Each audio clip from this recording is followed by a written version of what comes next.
జై భీమ్. నిత్య భారత రాజ్యాంగ పఠనం చదువుతున్నవారు రామడుగు సాయి కిరణ్. 150వ రోజు. ఆర్టికల్ 190. సీట్లను ఖాళీ చేయుట, సభ్యుల సభ్యత్వం నుంచి విరమించుట.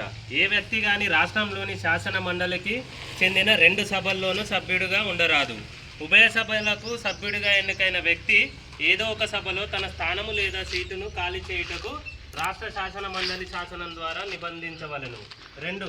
ఏ వ్యక్తి కానీ మొదటి షెడ్యూల్లో నిర్దిష్టపరిచిన 2 లేక అంతకంటే ఎక్కువ రాష్ట్రాల శాసన మండలాలలో సభ్యుడిగా ఉండరాదు.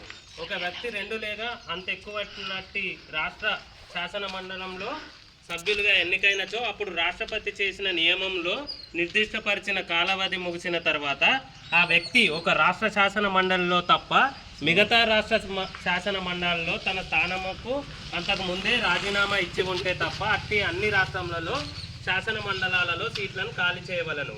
3.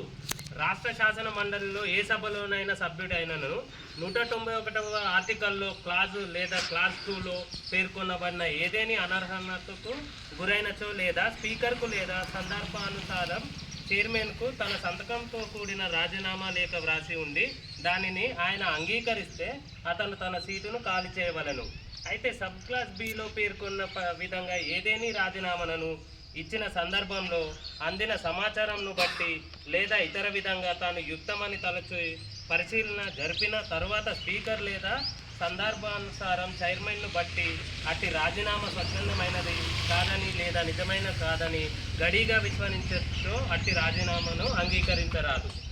రాష్ట్ర శాసన మండలిలో ఏదైనా సభలో సభ్యుడు సభ అనుమతి లేకుండా 60 రోజుల కాలావధి పాటు సభ యొక్క సమావేశములన్నిటికీ హాజరు కాకపోయినట్లయితే అతను తన సీటును ఖాళీ చేసినట్లు ప్రకటించవలను. అయితే సదరు అట్టి 60 రోజుల కాలావధిని లెక్కించడంలో శ్రమపూర్వక నిరవాధిక వాయిదా అనేది ఏదేది కాలావధిగా గాను వరుసగా 4 దినములకు మించి వాయిదా పడిన ఏదైనా కాలావధిని కానీ లెక్కలోనికి తీసుకోరాదు. జై భీమ్. జై భీమ్. భారత రాజ్యాంగం. భారత రాజ్యాంగం. రక్షిద్దాం రక్షిద్దాం రక్షిద్దాం రక్షిద్దాం. డాక్టర్ బిఆర్ అంబేద్కర్ గారి ఆలోచన విధానం. డాక్టర్ బిఆర్ అంబేద్కర్ గారి ఆలోచన విధానం. జై భీమ్. ఈ అవకాశం ఇచ్చిన మరి డాక్టర్ బిఆర్ అంబేద్కర్ కమిటీ నామపూర్ ప్రెసిడెంట్ శ్రీ తుడుముల అనిల్ అన్న గారికి మరియు పెద్దలకు అందరికీ పేరు పేరున నా హృదయపూర్వక నమస్కారాలు తెలియజేస్తూ జై భీమ్.